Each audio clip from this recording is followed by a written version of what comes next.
Do you wonder, am I really a new creation? Have you thought, I don't feel much different. Maybe nothing has changed. What does God think? In this episode, I share 3 ways about how to see yourself as God sees you, loved and righteous. You are not defined by your past. Restore Your Heart starts right now.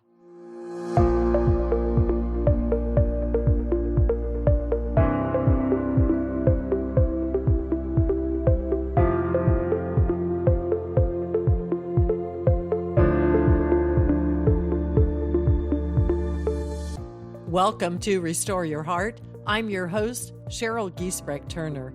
Each week, I bring tips and tools from God's Word to help you identify and overcome triggers, trauma, or tragedy.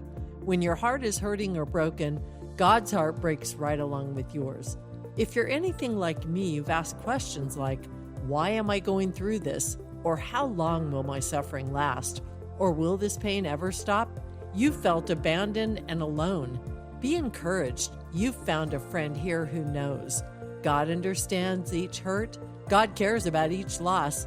Everything that has happened to you has broken God's heart. Let's get started. I can relate to the helpless feeling of being defined by my past mistakes. For years, I wondered, how can God forgive me for what I did? Every day, I felt guilty, unworthy, inadequate, and unforgiven. I didn't know my pity party kept me trapped in the devil's lies. I was deceived, and I didn't know it. I couldn't get off of the endless torment, the merry-go-round in my mind. I didn't know that God wanted me to find out for myself by reading His Word, and that's what I learned to do. And so for us, that's why in each episode we go to the Bible and I'll show you where to look to find out how God feels about you and how God sees you. So the first truth that I learned was that God's love covers a multitude of sins. That's 1 Peter 4:8. And God wants us to receive Jesus as Savior and Lord, to have a new life in Christ. For years, I was deceived. I believed a lie that because of the mistakes I made in the past, I thought God couldn't or wouldn't forgive me. Maybe you can relate. God used His people, His Word, and His Holy Spirit to bring me to the place where I understood that it's God's love that covers a multitude of sins. 1 Peter 4:8. I received Jesus as my Savior, but I didn't know that when I was adopted into God's family, that no one erased the hard drive of my emotions, memories, or mistakes. So I listened to lies that the enemy had repeated to me, and I repeated to myself things like, you'll never be good enough. No one likes you. You'll never fit in. Why do you even try? This created a stronghold. It was built because I chose to continue to believe that my situation was hopeless. And I kept adding more lies to this stronghold. It had a stronghold on me. I was stuck, but God's solution was on the way. I began to understand what God's Word told me in 2 Corinthians 10:4. The weapons we fight with are not the weapons of this world. On the contrary, they have divine power to demolish strongholds. And this truth restored my mind to the place God had already set me up, already positioned me. He didn't see my shame. He saw my worth. The same is true for you. So the second truth is that the old me is gone and the new me lives. This is 2 Corinthians 5:17. Therefore, if anyone is in Christ, the new creation has come, the old has gone, the new is here. Jesus came not only to die for our sins, but to give us a new life in Him, and also to supply all of our needs according to His riches in glory in Christ Jesus. It's a resurrection. Jesus was raised from earthly death into eternal life. In Christ, He's given us a brand new, fresh life, an abundant existence that's resurrected. He gave us life, and this life gives us our true identity as a child of God. When Adam and Eve sinned by eating the fruit of the tree of the knowledge of good and evil, they lost acceptance, security, and significance. Jesus Christ is the only one who can restore our relationship to God, and in that relationship, He's also restored our acceptance, security, and significance. Only His redeeming love can cut through the trauma of a sin-scarred world.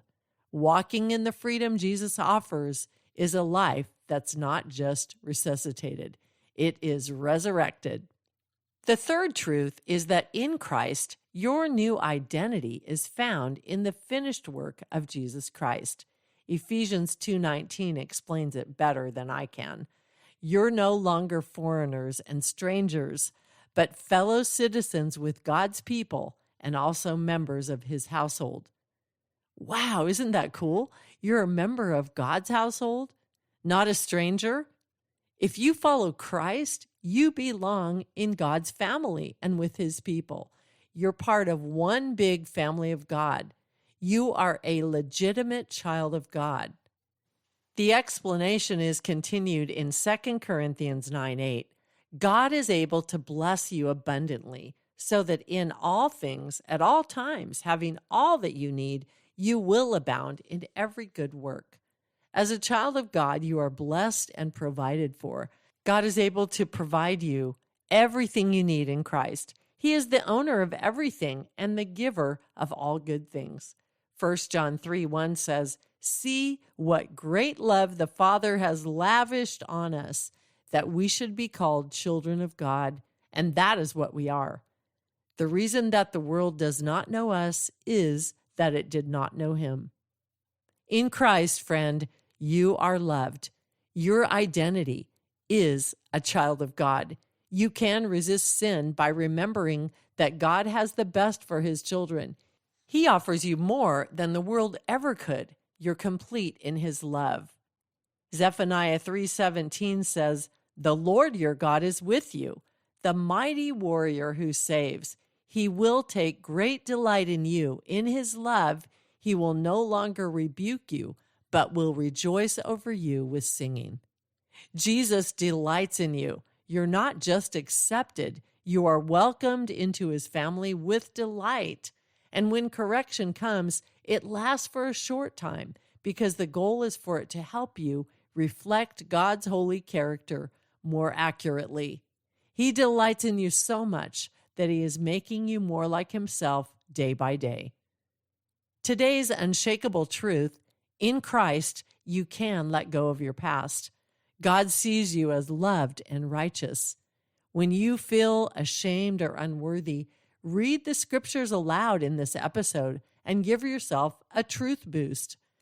I will share more tools for a truth boost in the next episode as I read aloud scriptures to encourage you to stand firm in who you are in Christ. I challenge you, use the 3 ways to see yourself as God sees you, loved and righteous. Let's review what we talked about today. Number 1, the first truth is that it was God's love that covers a multitude of sins, 1 Peter 4:8. The second truth, the old me is gone, the new me lives, 2 Corinthians 5:17. Therefore, if anyone is in Christ, the new creation has come, the old has gone, the new is here. The third truth is that in Christ, your new identity is found in the finished work of Jesus Christ. Ephesians 2:19 explains it so well. You are no longer foreigners and strangers, but fellow citizens with God's people and also members of His household. Friend, you don't have to guess or question whether or not God accepts you.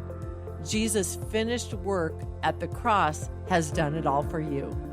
In His resurrection power, you can let go of the shame of your past. If today's message spoke to your heart, take a minute right now to pause and pray, Lord, thank you for giving me a new identity in Christ. Help me to stand firm on my position in Christ. That is, in Christ, I am accepted. In Christ, I am secure. In Christ, I am significant. Thanks for joining me on Restore Your Heart. If this message of God's unshakable truth resonated with you, share this episode with a friend who's questioning what God thinks about them. Let's help each other walk in freedom. You don't have to wonder what God thinks. You can be sure. In Christ, God accepts you, you're secure, and you are significant. Please subscribe at SHERYLG as in go, T as in Tom.com. That's CherylGT.com. I'm Cheryl Giesbrecht Turner, and this is Restore Your Heart. I hope you join us next time for Who Am I? What is Identity in Christ? As I share our Truth Boost scriptures. See you then.